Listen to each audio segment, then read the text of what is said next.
Hey everyone, welcome to Star Flag Media Gaming. Today's a little bit different episode. I'm gonna be just doing a quick update. I'm currently traveling in Colombia, and so I'll be trying to get the podcast going and our shows going with Chris over the web, and maybe we could do some split screen. But I didn't want to leave a week without any content, so I'm just gonna do a quick recap of some of the news that's been going on, and I would love to know what you guys are thinking. First and foremost, Nintendo released new hardware, and unfortunately, it's not what we all wanted. Everybody thought Nintendo was going to, show off Switch 2 in October. Well, it's almost the end of October, and it's not looking like that's the case. Of course, I never thought that. We won't probably be seeing any kind of news from Switch 2 until probably November, closer to the holidays. It's just, if at all, if they don't, show it off in January for a May release, which is probably what they'll do because they don't want to hurt their holiday sales. But let's get to what they did announce, which was Nintendo Sound Clock Alarmo. And you can get this on Nintendo's website. You can pre-purchase it for $99.99. There are a lot of review videos out there already because you can go to the Nintendo World Store in New York City and pick it up right now if you wanted to. Right off the gate, it's one of those things that we saw Nintendo patent a few years ago, a quality of life product having to do with sleeping. And everybody kind of assumed this thing was going to, be something for the Wii or the Wii U, something along those lines. And then it just kind of faded away, and here we are years later, and we get this quality of life alarm clock that monitors your movement in your sleep. It tells you if you're rolling over too much or if you're not having a restful night. But also it has a radar that can see your movement, so when the alarm does go off, it will trigger and notice whether or not you're waking up or if you're just going to remain in bed. It gets louder if you're remaining in bed until you do finally wake up. It has multiple modes in it. It shows off like different game settings where you can actually get like a Mario theme or a Splatoon theme or Legend of Zelda theme, and it is connected to the internet, so there will be updates to this that you will be able to download later on. Spawnwave actually did a breakdown of it and pulled it apart. It doesn't look like there's many that there's not much too many components to this. Overall, it just looks like a simple functioning alarm clock. I'm sure somebody will try to hack it and get their own themes on there, which is probably the extent to what they will be able to do with this thing. Maybe run some real simple games with the knob on the top, perhaps with left and right movement and pushing it down to jump. Maybe something like that will come along in the future if people decide to try to break what Nintendo has made. But yeah, that's the Nintendo Alarmo. It's a little bit underwhelming for $100 for an alarm clock. It's a little too steep for me, and I'm a huge Nintendo fan. Do I like it? Do I think it's cool? Yeah, I think it's cool. It's different, and it's definitely right in that Nintendo wheelhouse where they would be the ones to do something like that. Next news that we have here is talking about the God of War TV show that was announced a while back. So it's the second biggest development PlayStation adaptation. Of course, we had like The Last of Us that did really well. This one, it looks like something went wrong along in the production process. As there's news that Amazon is starting over from scratch. The current development reportedly getting a reboot, and this is 2 years after it was already announced. That's not good news in my opinion. I'm not sure exactly what went wrong. The initial reaction from Sony was that they read the scripts and they liked everything and everything was gun-ho and ready to go, and then here we are, in 2024. This was teased back in 2022, and they're starting from scratch.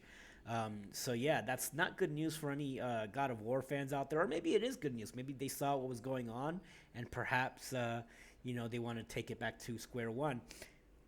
The other hand, maybe they're looking to make it more diverse, inclusive, and equitable, and go that route. So maybe we'll have some interesting DEI stuff in there. Who knows? Excuse any background noise if you guys might hear that. Like I said, I am not in my regular home. Uh, The next news that we have, of course, came from the people over at Microsoft and Rare. They announced Banjo Tooie is coming to Nintendo Switch Online Plus expansion pack on October 25th. The internet went wild for this news. Banjo Tooie, of course, being regarded as one of the greatest N64 titles. And the one that actually pushed the Nintendo 64 pretty far. It came out later in the system's life cycle, year 2000, I believe. Yeah, this game has been available on the Xbox for a while now, but everybody seems to always associate Banjo Kazooie with Nintendo, and it'll always be one of those games that, even though Microsoft owns it, it's kind of looked at as a Nintendo property. So here we have this Microsoft Rare game coming out on Nintendo Switch Online Plus expansion pack. Following that, there was a big press conference, or prior to that, there was a press conference where people in the audience were actually asked what they wanted from Microsoft, any franchises that were kind of dead in the water. And some people, were shouting out their responses. Well, there's a YouTuber called Puerta al Sotano, which is a Spanish YouTube channel, and he yelled out Banjo Kazooie.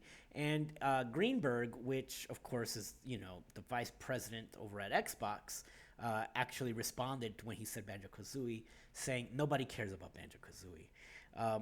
Well, Puerta al Sultano didn't think anybody,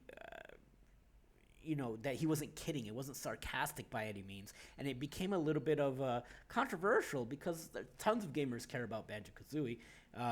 But Alan Greenberg, I think is his name, has officially responded to that and said that when this story was brought to his attention over on X, he confirmed that the comment was indeed made sarcastically and it was meant to be a joke.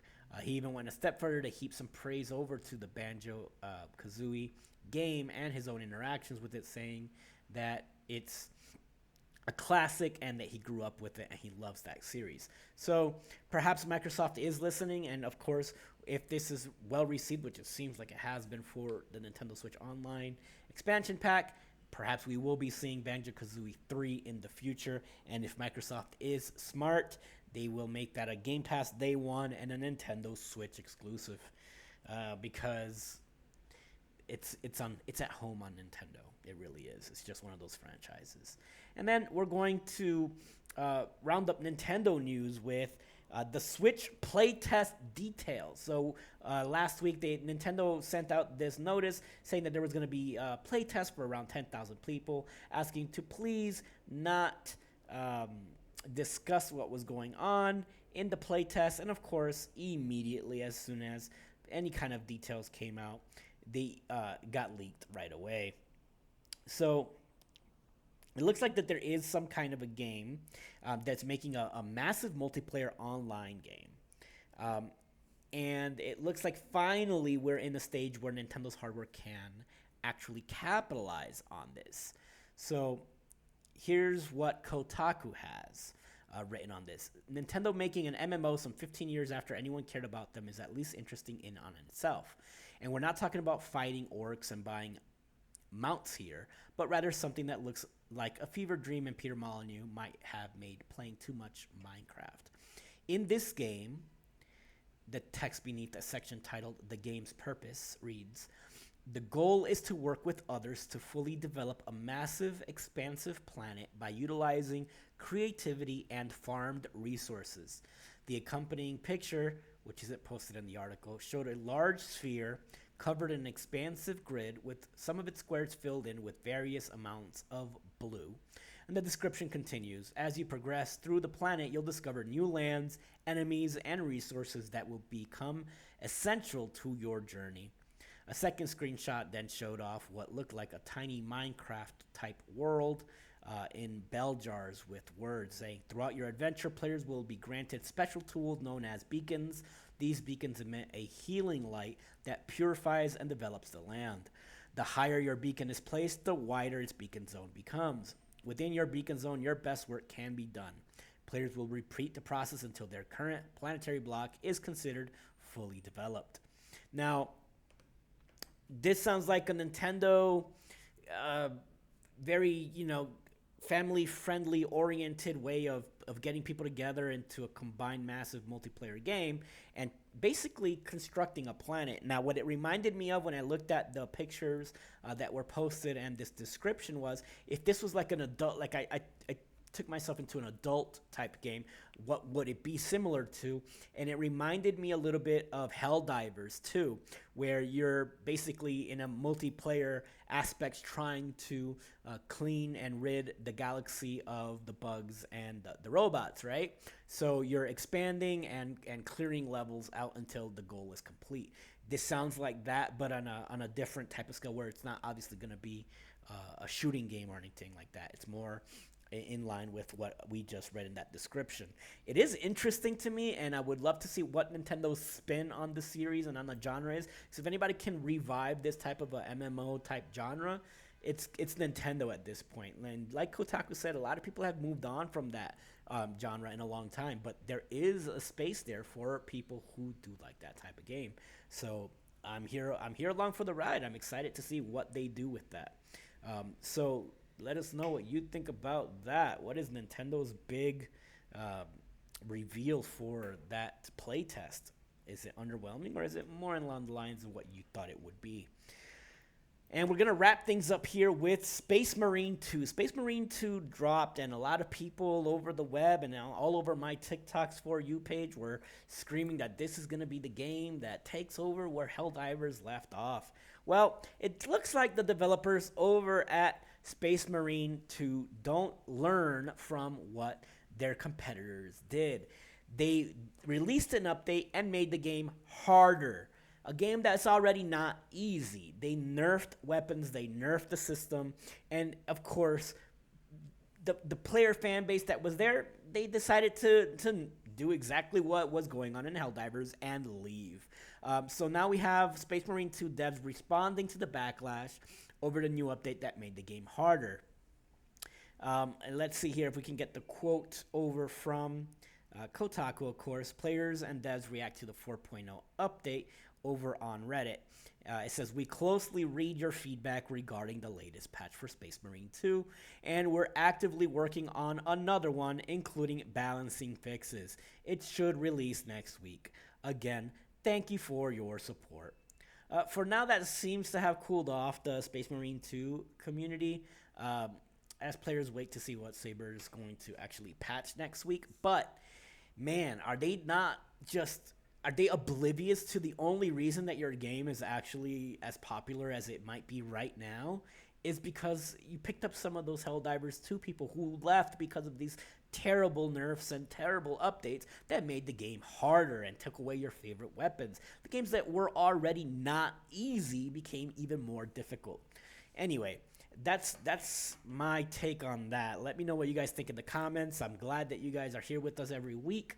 And, hey, hit that like, that share, that subscribe button. It really is important for us. We're trying to grow. We're over at 3.5K subs, and we would love to get to that 5K mark. As always, my name is Anthony, and I'd like to thank you guys for being here at Starflag Media Gaming. We'll check you guys out next week.